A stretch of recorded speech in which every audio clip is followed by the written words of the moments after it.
Good evening. This is David Lott. I'm the horticulture educator located in North Platte at the Lincoln, Logan, and McPherson County Extension Office. I'm doing this lecture for Dr. Georgia Jones in our class talking about good agricultural practices and farm food safety. We had a lecture on last Monday morning, and the audio quality was not very good. So today we're going to do another recording, and hopefully the audio quality is better and that I'm slowing down and giving you enough time to hear about everything that we're going to talk about in this lecture. I have sent the PowerPoint ahead to Dr. Jones, and she will send that on to you for you to review along with this recording because you have a test coming up on Friday. So without any further ado, I'm going to start this lecture, and the lecture follows the PowerPoint presentation that I'll be covering tonight.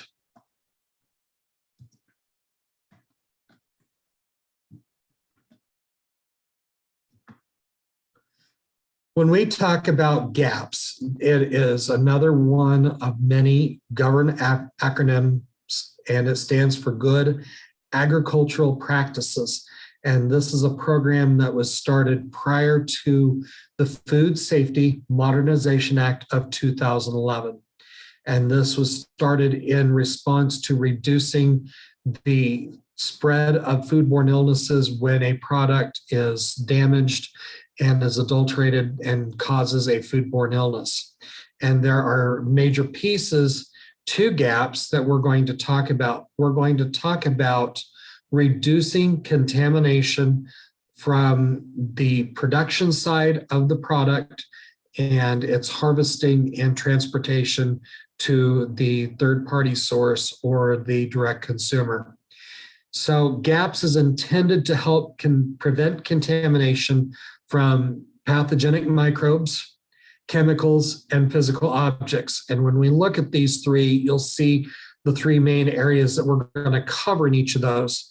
First is the pathogenic microbes, which are your viruses, your bacteria, and your parasites. So this is where Salmonella and E. coli 0157H7 fall in, as well as Shigella and norovirus. So these are the ones that are pathogenic microbes that will make people sick. Another area where there will be problems are the chemicals, where we have pesticide, fertilizer, and sanitizer residue on the product, which could cause a contamination and sickness as well. And the third one are your physical objects, the items that may show up in product packaging that is definitely a foreign object and that can cause product to be not safe to eat anymore. Those could be personal effects, animal and plant debris, and it says dirt on here, but the correct termination is soil. So we're talking about soil residue. And some of these products, especially with fresh vegetables that have not had a kill step applied to them, binds very tightly with the surface of soil contact with fresh produce. So let's talk about the legislation. The Food Safety Modernization Act of 2011 is also known as FSMA, and it is the legislation that took GAPS into a whole nother level into what we call the produce safety rule of the Food Safety Modernization Act. The principles that you are learning in this lecture were the basis for the produce safety rule that is now used. And the Food Safety Modernization Act is administered by the Food and Drug Administration, not the United States Department of Agriculture.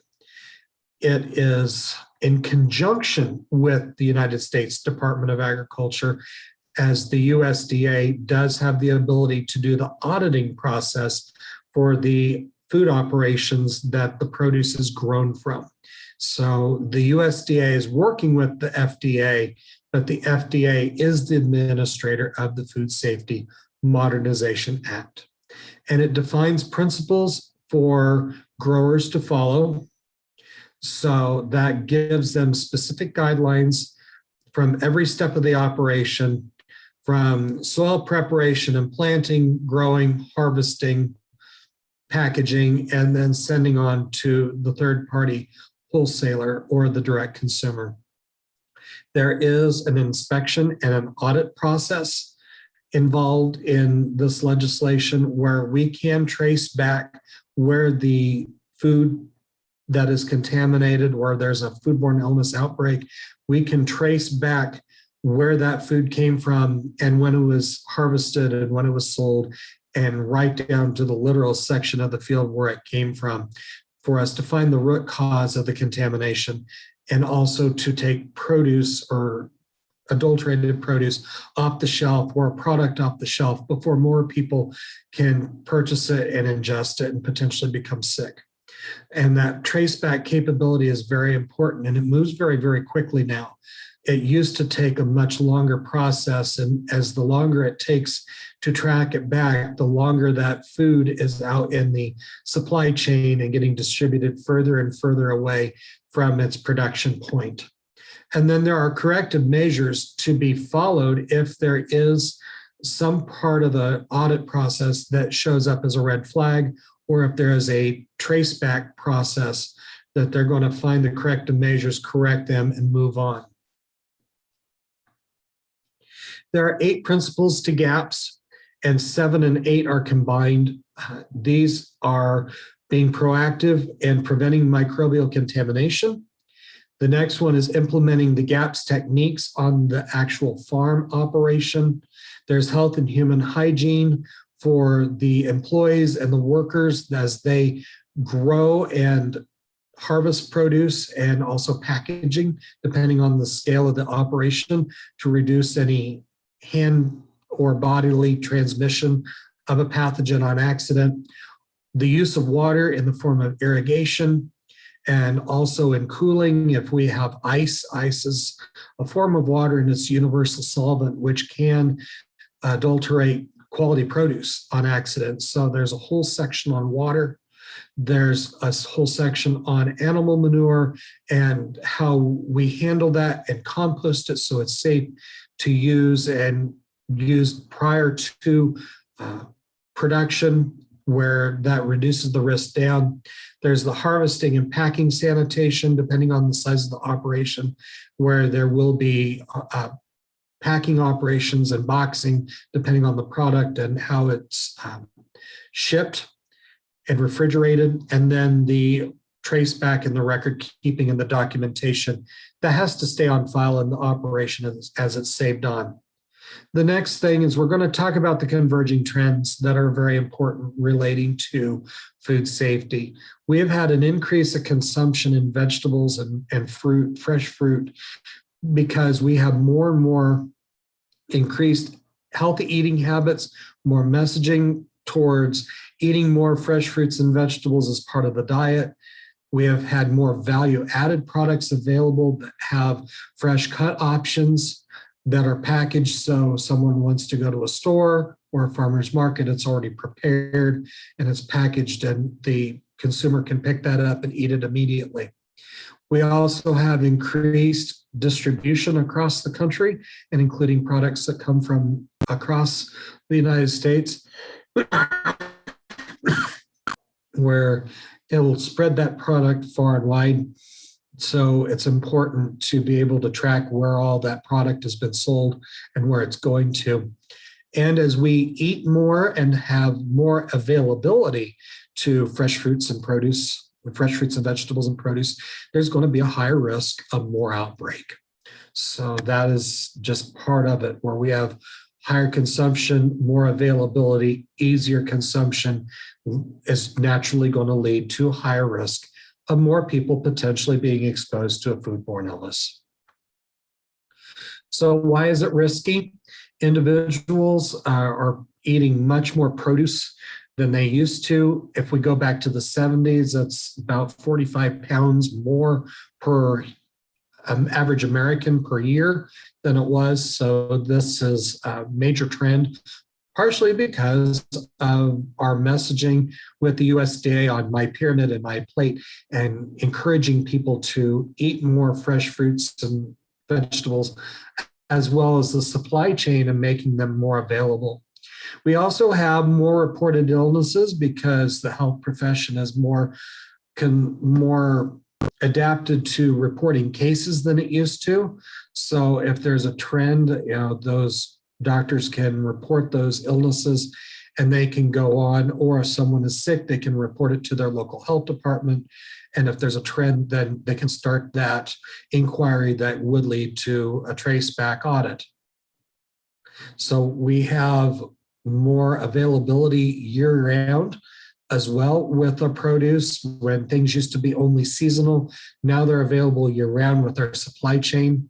And we have more fresh cut options where instead of buying whole vegetables and fruits, they can be cut up and packaged and ready, and they're more consumer driven for active lifestyles. So that's also another reason why we have the ability to have more potential outbreaks.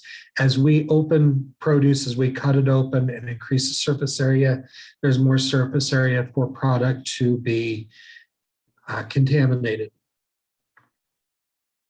The next question here is who touches your produce? And this is a perfect example with bananas. And even though this is outside of the United States, obviously, but think about where it's growing, where produce is growing, and all the people that will be growing that product, harvesting that product, moving that product, and getting it shipped. And it makes you realize how many hands do touch that produce from field literally to the point of purchase, and then the consumer.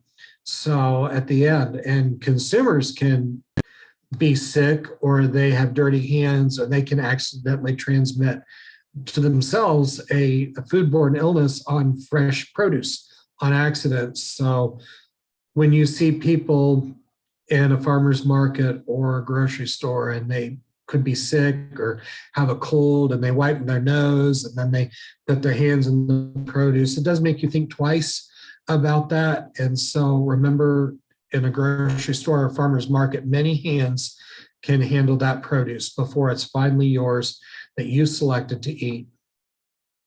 We have an increased media exposure related to food safety.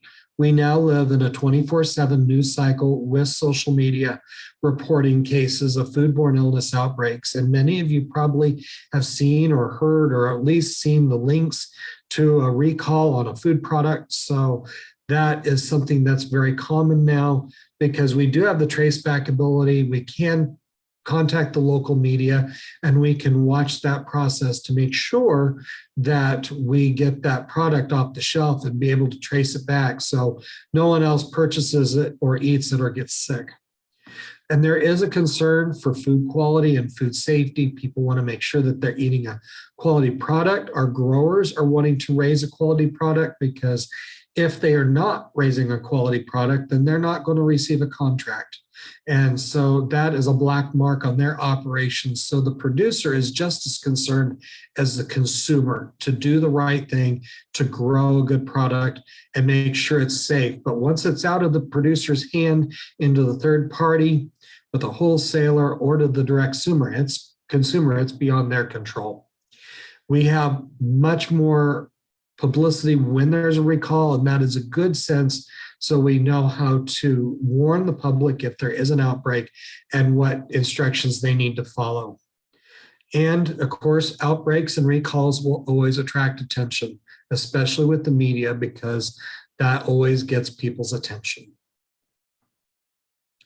This is one of the great tragedies with food safety that grabbed everyone's attention and really started the ball rolling towards more traceback ability and to find what was going on was the spinach E. coli outbreak of 2006. There were a number of people that were sick, and 26 states had products that were adulterated where people got sick, and there were deaths in that process. So very tragically, people did get sick from this product. And when you put the picture of a toddler that dies on the messaging, it does grab your attention. And our growers were very, very proactive at the time to try to go through that trace back process, but the mechanisms weren't there. So it took a while to find out what exactly happened. But because of this tragedy, started greater push for legislation for us to be safe and to have that callback system to find that product and remove it from the shelves. So where do the outbreaks come from? The big sources. So bacteria, we have O157H7, which is the bad E. coli, and Salmonella. We also have viruses, and norovirus is the number one cause of produce-related illnesses as a virus. It's also known as the cruise ship virus. If you ever hear the stories about people getting sick on cruise ships, that is what is spreading into as norovirus. And then we also have a couple really prominent parasites that can be found in food and that can actually live in higher acidic levels of freshly squeezed juice. This is one of the reasons why most of your apple cider is pasteurized, because it has a heating process to it to kill off any potential pathogens, including those parasites. Here's an example from 2008, while we were pre-FSMA, of the distribution of a Salmonella outbreak on tomatoes. And it shows where all the different places there were cases reported connected to that outbreak. So you can see that most of the states here, except for a handful, had active cases of Salmonella from that outbreak. So this is still prior to FSMA and prior to our ability to trace back rapidly what happens. And it shows you how fast and how widespread our distribution system can be with food. Here's another slide of some basic causes of different outbreaks and what product it was, and then the type of outbreak. You can see norovirus, Salmonella, and E. coli. The bad E. coli, O157H7. The one with the mushrooms is related to chemical residue and toxins. So we did talk about the chemical residues in part of the outbreak where people could get sick. So that's another piece, but it's usually those main three. So when we talk about the main three, we have physical, chemical, and biological. Our physical are foreign products or foreign objects that you may see in a product. Sometimes you'll see things in packages that are definitely not supposed to be in there. So those are plastics, glass, wood, metal, bandages from workers that had a cut and the bandage ended up in there, jewelry, personal items, that's part of that contamination. But also these items serve as a source of contamination where they rub or damage produce. And so it leads to an entry point for the pathogens to come in or the chemical residue. So our chemicals could be allergens. We talk about allergens and allergen labeling on different products. So, to beware if it has certain exposure or processes that might have an allergen. And we talk about the pesticides, where we had a case with the mushrooms where there was pesticide residue.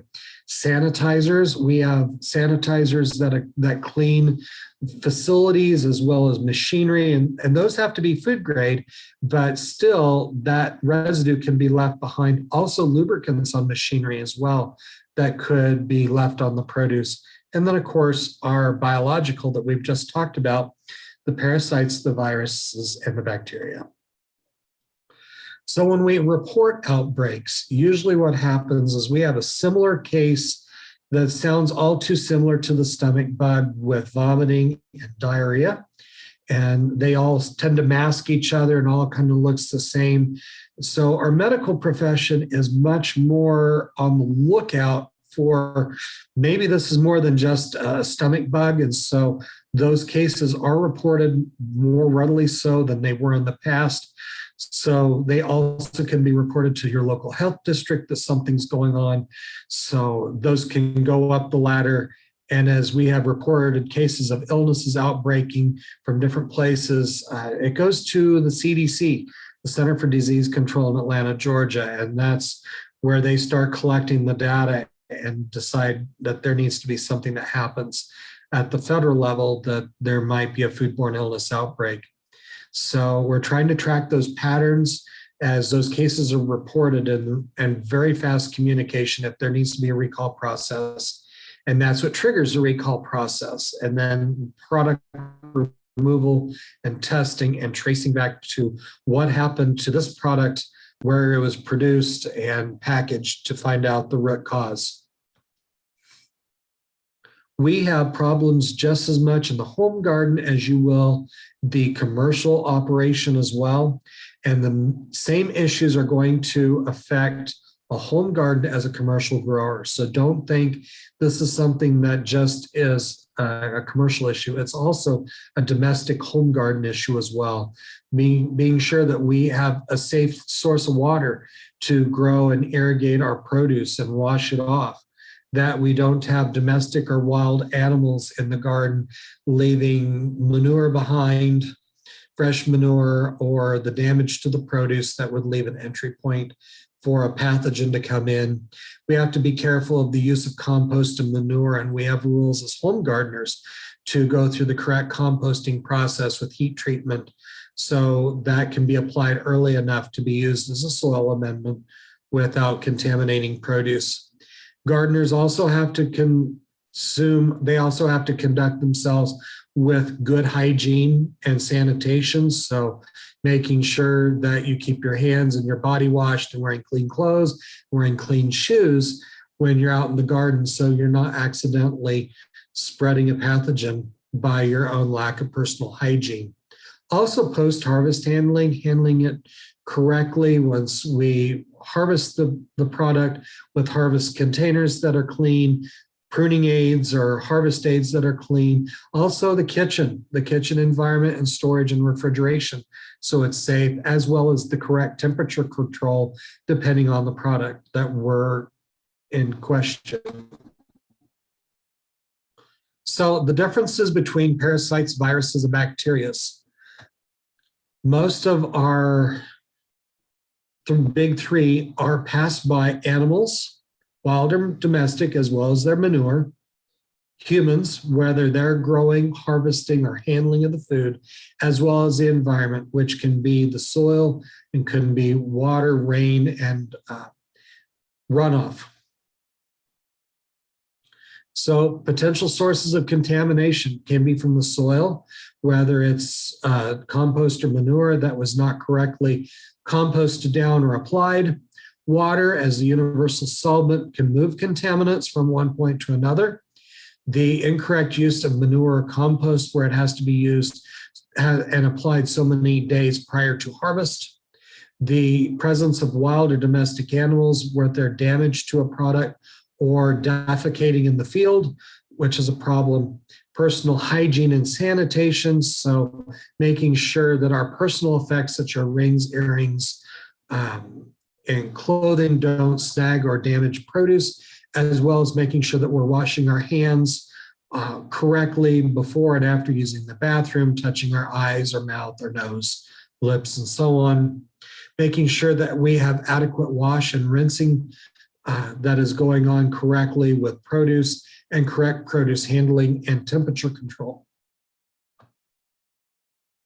So when we talk to food retailers and responding to the foodborne illnesses, they want to make sure that those are addressed, because it's also their reputation as a wholesaler or as a end product where they're either selling it or they're serving it.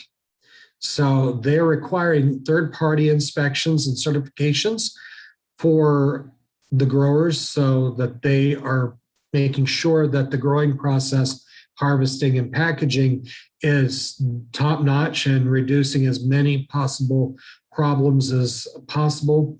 The growers pay the process for the auditing and the cost, And usually the growers will band together and have an auditor come through, and they will make their rounds through a region. So there's a set of days where the auditors will go through and inspect the operation. So those inspections have to meet those audit standards, and failing the audit standard is very expensive because it's thousands of dollars for those audits to begin with. So growers want to make sure that everything is correct and the paperwork and the documentation match the process. So it shows that they are reducing contamination at every step of the operation. And so they are committed to providing quality products to the consumer that meets their demand.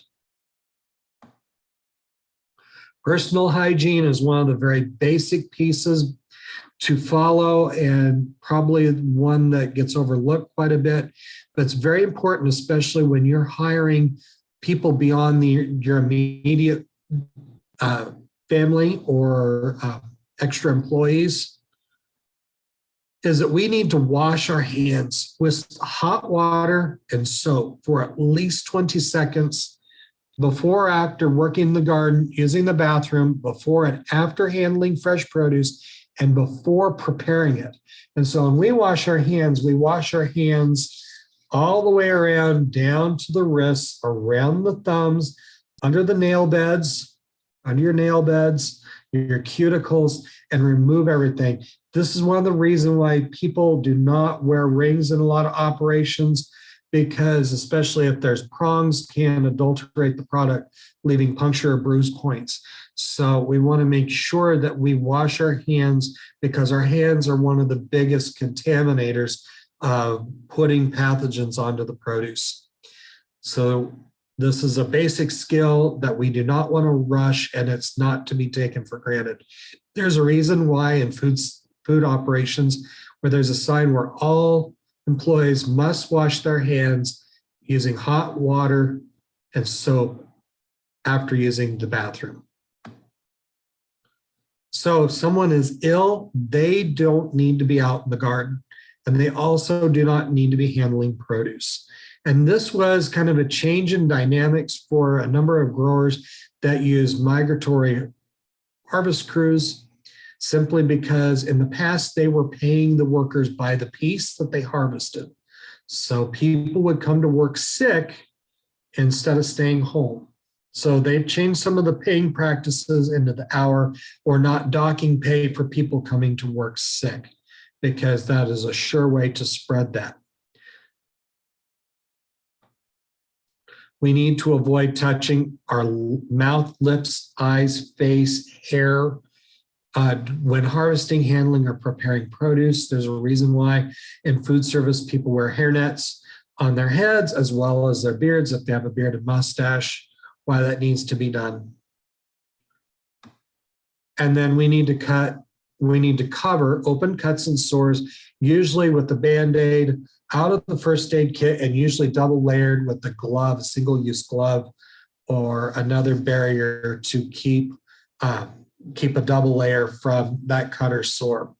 There's also a section for maintaining a first aid kit and what needs to be in the first aid kit, and that it is checked and restocked all the time on a regular basis, meaning daily, especially when you have crews that are out in the field, as well as a packing facility that is readily there, and that it is stocked and that it is current. And that's one of the log sheets for the audit, to show that that is being prepared, that's being offered, and that it is stocked correctly. So the next one is using manure in the garden, which is called organic matter of animal origin, according to FSMA. And so if we need to be aware. Manure needs to be thoroughly composted. Composted meaning it's turned and piled up, and it has a thermometer that goes into the core of that pile. And as it gets hot, it needs to be turned so the microbes can continue to heat and break down pathogens.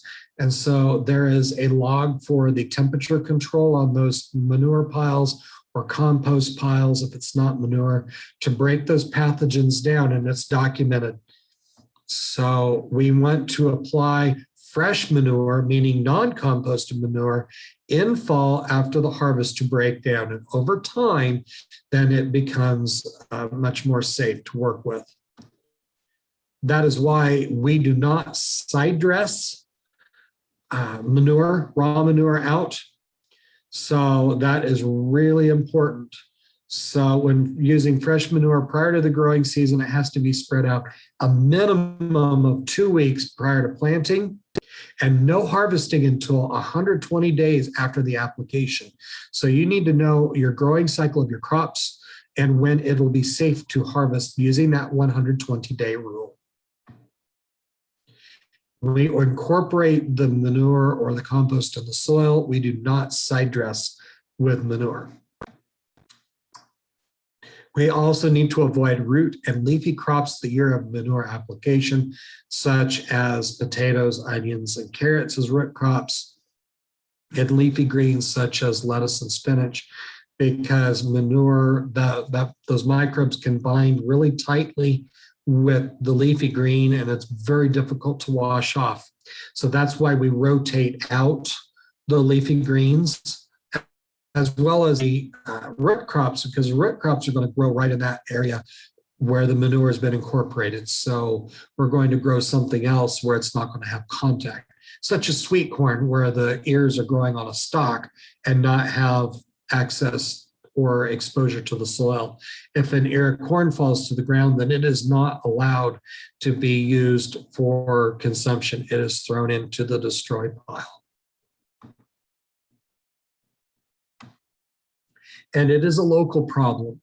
People will try to blame foreign or imported products, but we have just as many problems or more that we have to address every day of the year here locally in our local operations. So we cannot blame it on a foreign product. And it has to be cared for locally and on a consistent basis with FSMA in the produce safety rules section of FSMA. So our growers' concerns, they're concerned because they want to provide a quality product.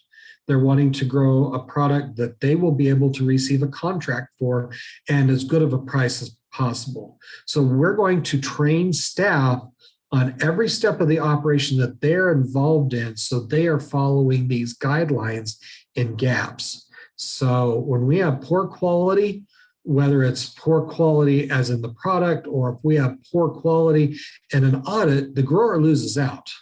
The grower can lose a contract. The grower can fail the audit and lose the contract. So there's a lot of importance writing on doing things right the first time and going through that audit and getting a good score and maintaining a quality product and meeting those FSMA requirements.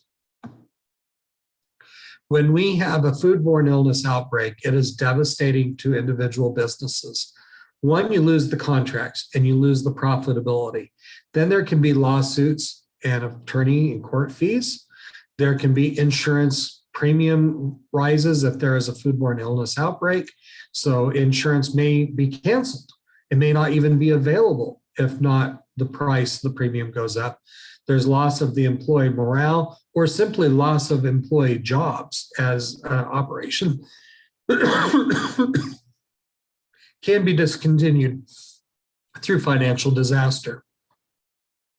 This is the example of what happened to the spinach outbreak.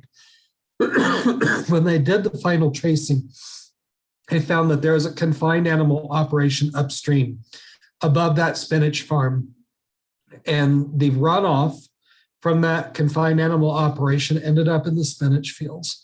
And so that's why we're very specific about making sure we know where the water for runoff is coming or the water source, because like we said, water is the universal solvent. Food contamination affects all businesses and even related or unrelated businesses. Odwalla is a very prominent fruit company that will sell strawberries, for example. They lost 41% of their market after an outbreak. The kicker is it was not their fault. The strawberry industry was blamed for an outbreak in 1996, and it was being mistakenly identified as the one that was the spreader of the foodborne illness.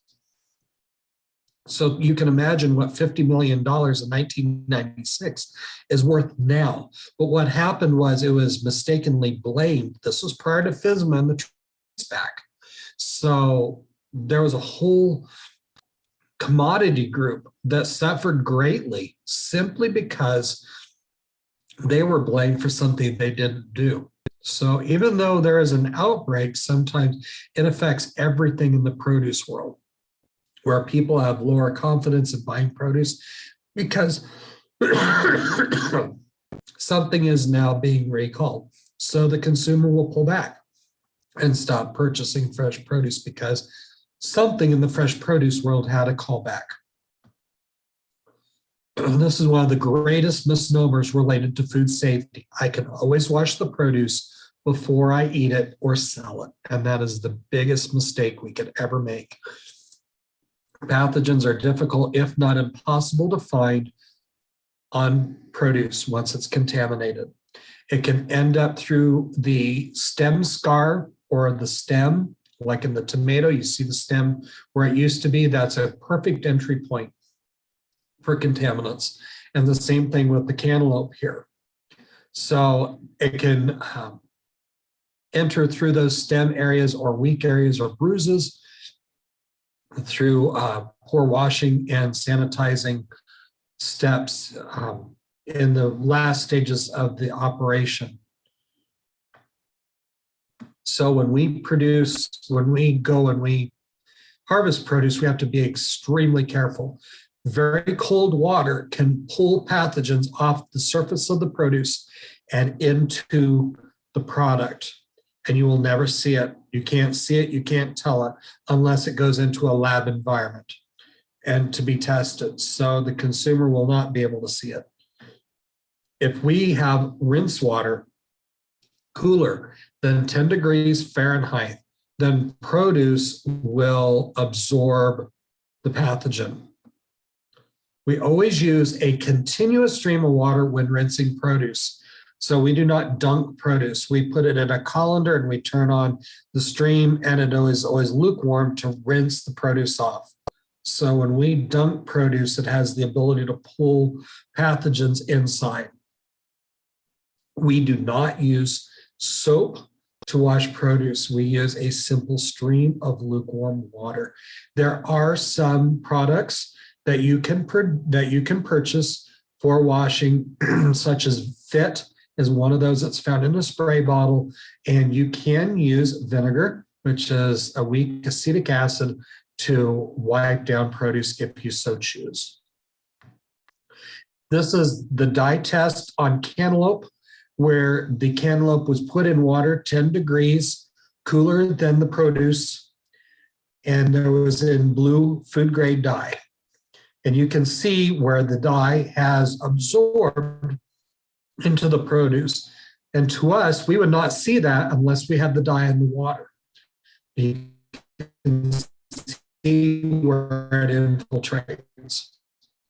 So do not do this. Simple question. If it looks, tastes, and smells perfectly normal, is it safe? And the answer is we don't know. But what we are going to do for GAPS are all those steps to reduce any potential contamination. And that's what's important with that with GAPS, which is part of the Produce Safety Rule, which is part of the Food Safety Modernization Act. We're also going to talk about post-harvest handling and washing. And so it's very important for us to ripen some produce before we put it in the refrigerator. We want it to ripen, then we can cool it off. And some examples are apples, tomatoes, and melons. We want to store some things in cool, well-ventilated areas that can store for a long time, such as onions and potatoes. Prior to refrigeration, people had what they called a root cellar, and that's where the potatoes, onions, and carrots were stored in a cool, dry place, and they would last for months. And so that's what we're still doing in a more clean environment.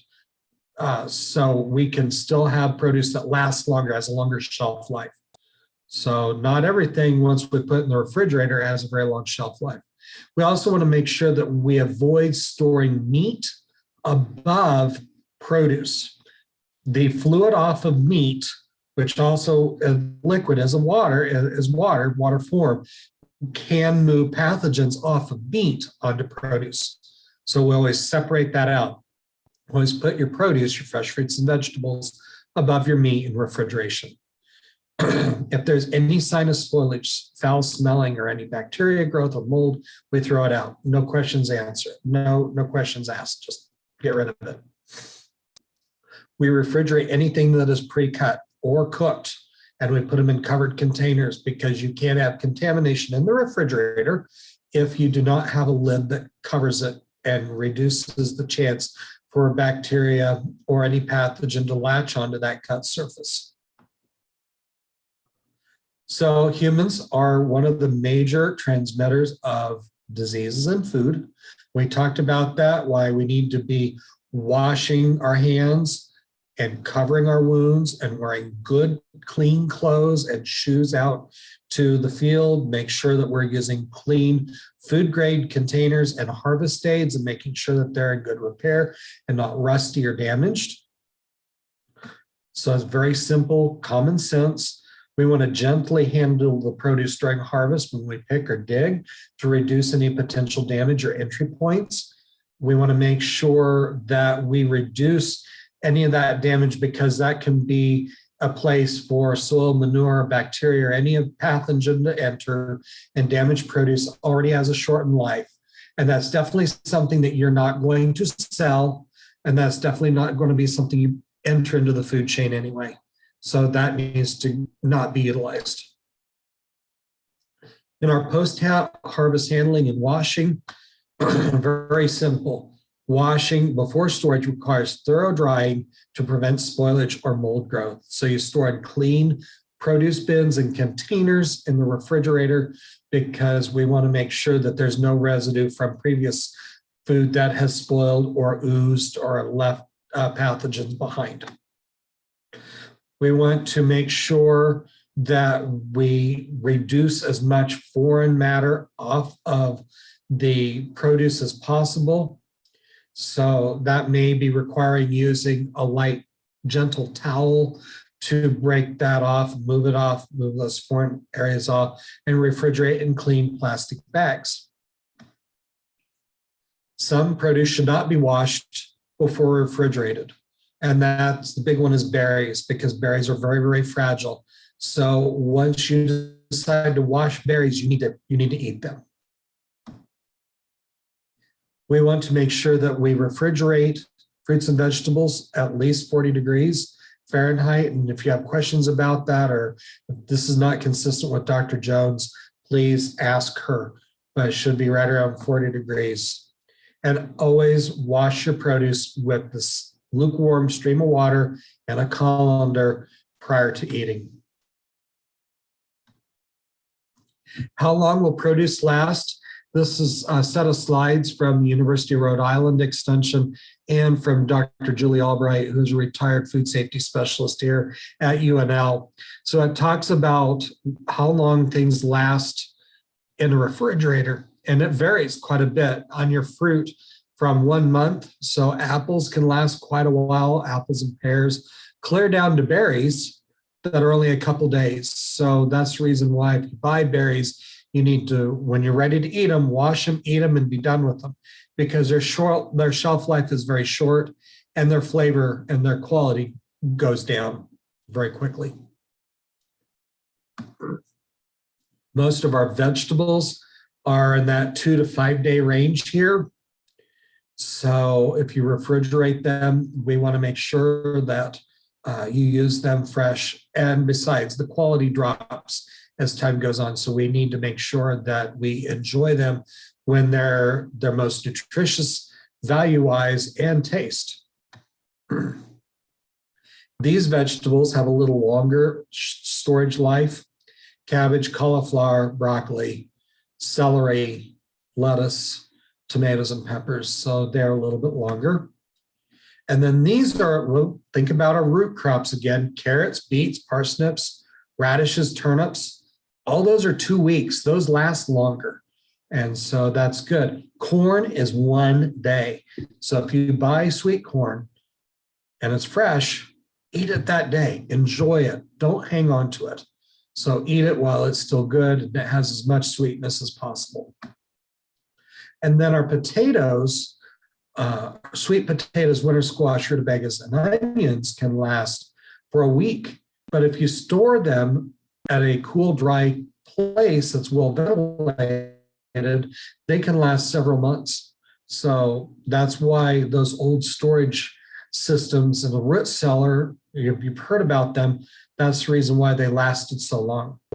So when we're preparing food, we need to make sure that we have good personal hygiene, washing our hands correctly, hot water and soap, 20 seconds, like I showed you with my hands.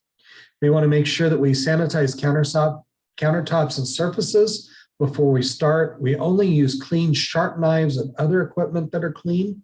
When we avoid cross-contamination, so if we're using a cutting board, we're using a cutting board just for fresh produce. Don't try to use a cutting board that's been used to cut up a chicken or a steak that has a potential cross-contamination ability. So meat needs to have a separate cutting board versus your fresh produce to avoid that cross-contamination, as fluids from meat can be a source of contamination. We want to make sure that we also make sure that we do the water with the stream and the colander. We don't dunk the water, don't dunk the produce in the water, and use the correct temperature, not too hot, not too cold. Remember, too cold can pull the pathogens into the produce, so we want to avoid that. We do not use bleach for home use when washing produce. We have had people ask questions if they should wash their food with bleach prior to eating. The answer is no. You make sure that you sanitize your counters, your surfaces, your cutting surfaces, as well as your utensils and sinks. That is correct. You want to make sure that that's sanitary. But we want to make sure that we do not use bleach on produce. We need to wash and scrub the skin with a brush gently, or a terry cloth or soft cloth, so we're not removing skin before we have to. And we need to cut or remove any bruised or damaged areas off of produce, or simply throw it out. So cut, slice, or cooked produce needs to be put in clean, airtight containers, and they need to be arranged in the refrigerator so they're not stacked so tight in the refrigerator that the air cannot circulate and there are hot spots in the refrigeration. So that's really important. And we need to make sure that we eat produce that has already been prepared, sliced, or cooked as soon as possible, one, for the nutritional value and the taste, but also the potential for any bacterial or contaminants growing on that surface. If you have any questions, this is my contact information at davidlott@unl.edu. So please let me answer any questions that you may have, or you can just simply ask Dr. Jones and I'll be happy to visit with her. So I hope this lecture was better quality for audio purposes, that you can hear better, and that it follows the handout. So thank you much. Thank you for letting me serve as a lecturer for your class, and best of luck on your exam. Thank you.